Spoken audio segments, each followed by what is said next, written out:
mengucapkan ucapan terima kasih kepada dosen pengampu kami pada mata kuliah pengembangan kurikulum SD, yaitu Ibu Dr. Evi Segrawati Ampri, SPD MPD. Di sini kami akan memperkenalkan diri terlebih dahulu sebelum kita masuk ke dalam sesi presentasi hasil observasi di SD Negeri 007 Sidodadi. Perkenalkan, saya Wanda Kartika Dewi. Saya Firandani. Saya Dimas. Saya Rahmat. Dan kami juga punya satu teman yang bertugas sebagai editor dan kameramen, yaitu Munawara. Nah, pada kali ini kita akan mempresentasikan hasil observasi kami berupa laporan yang berjudul Analisis Profil Kurikulum pada SD Negeri 007 Sidodadi. Adapun poin pertama yang akan kami bahas yaitu latar belakang dari observasi kami.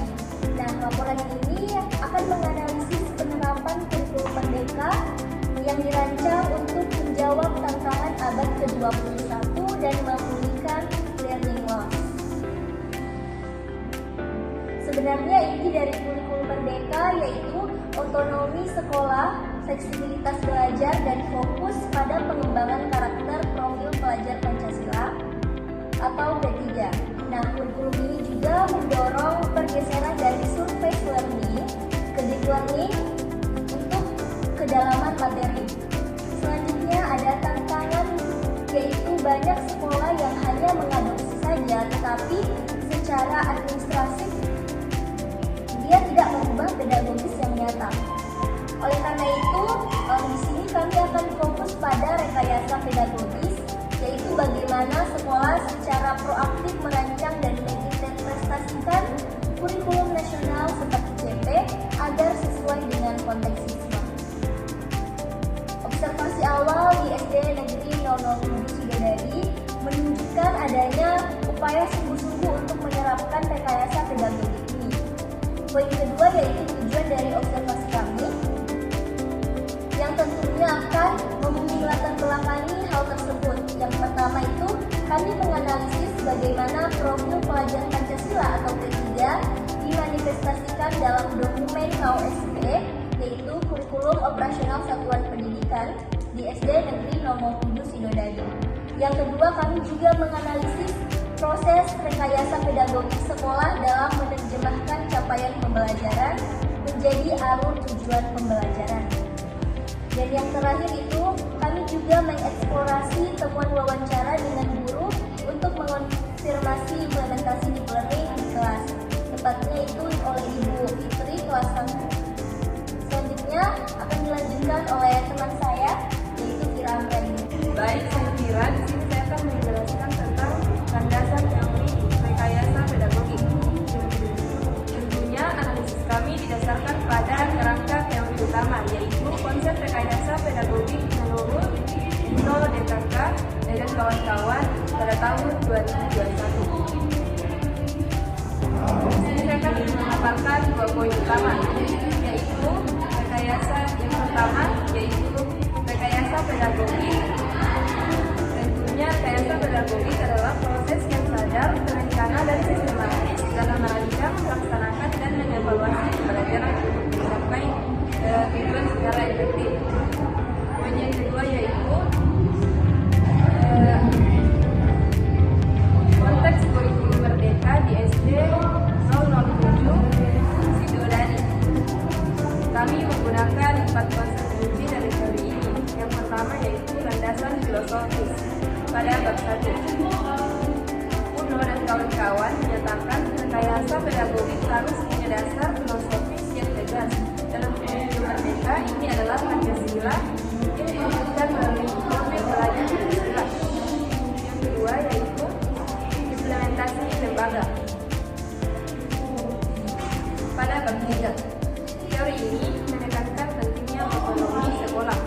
oleh prinsip fleksibilitas, guru berhak menyusun ATP, dan prinsip kontinuitas, yaitu alur belajar yang logis.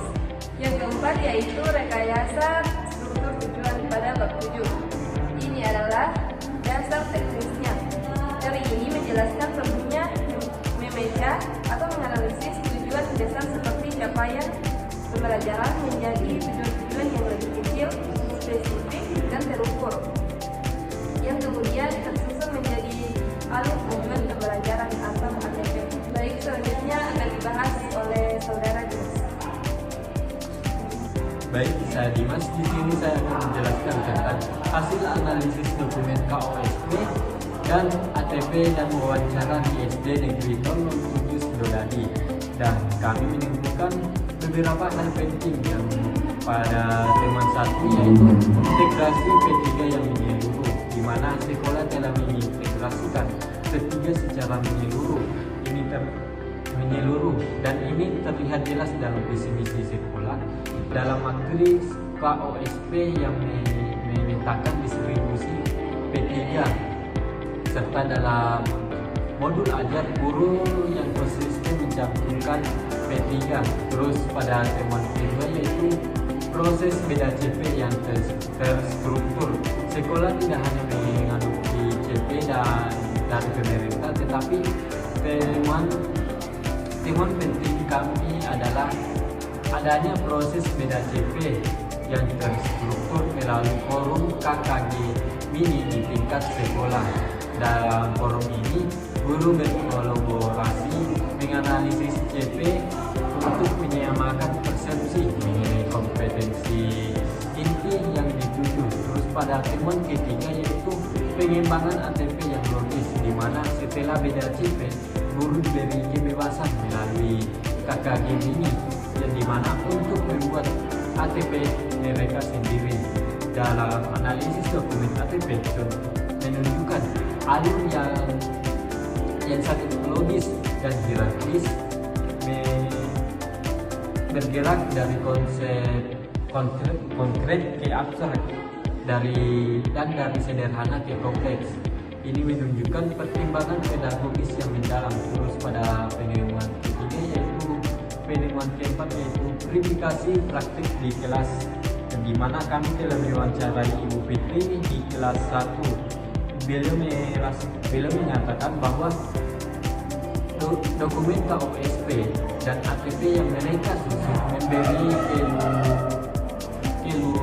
keleluasan lebih besar dalam mengajar, karena secara khusus beliau menegaskan fokus pembelajaran lebih bergeser kepada credit learning.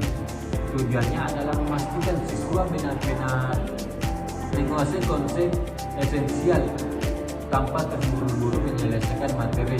Dan temuan yang paling menarik adalah adanya formula atau struktur kerja internal yang disebut formula 8334, dan keberadaan jargon ini internal menunjukkan bahwa sekolah telah menerapkan rekayasa pedagogi hingga tingkat praktik di kelas.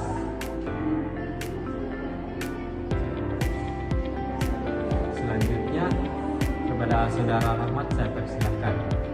Berdasarkan pernyataan teman-teman tadi, kami dapat menyimpulkan dan merumuskan beberapa syarat. Yang pertama, kita dapat menyimpulkan bahwa SD 07 Sidodadi telah berhasil menjalankan rekayasa pedagogi secara melebihi sekedar kepatuhan administratif. Pertama, sekolah memberikan dasar filosofis ketiga secara sistematis dalam KOSP, visi misi dan modul ajar sejalan dengan bab 1 teori. Kedua, rekayasa pedagogik terlihat jelas dalam proses beda CP di KKG ini yang menghasilkan ATP yang logis dan berbeda.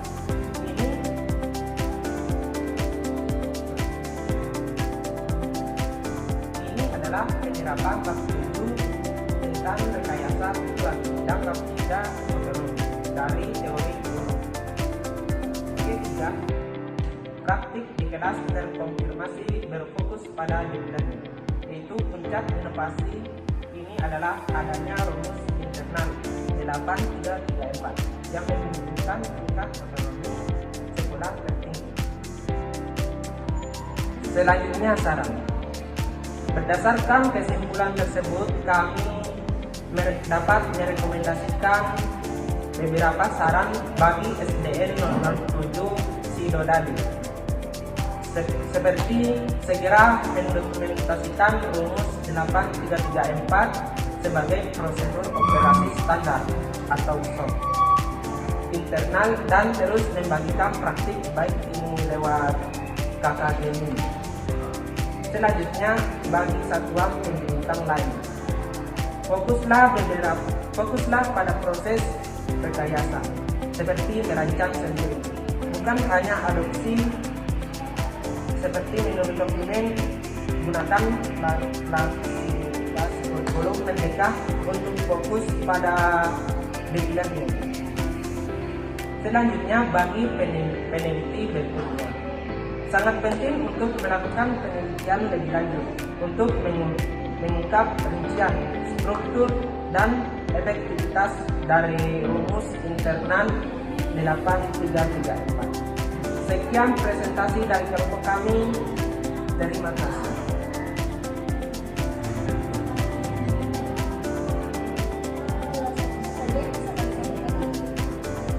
Itu saja yang mungkin bisa kami paparkan mengenai hasil observasi kami di SD Negeri 007 Sidodadi.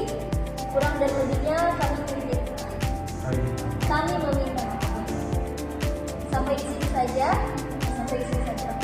Sampai di sini saja pemaparan materi kami dari hasil observasi yang telah kami lakukan di SD Negeri 007 Sidodadi.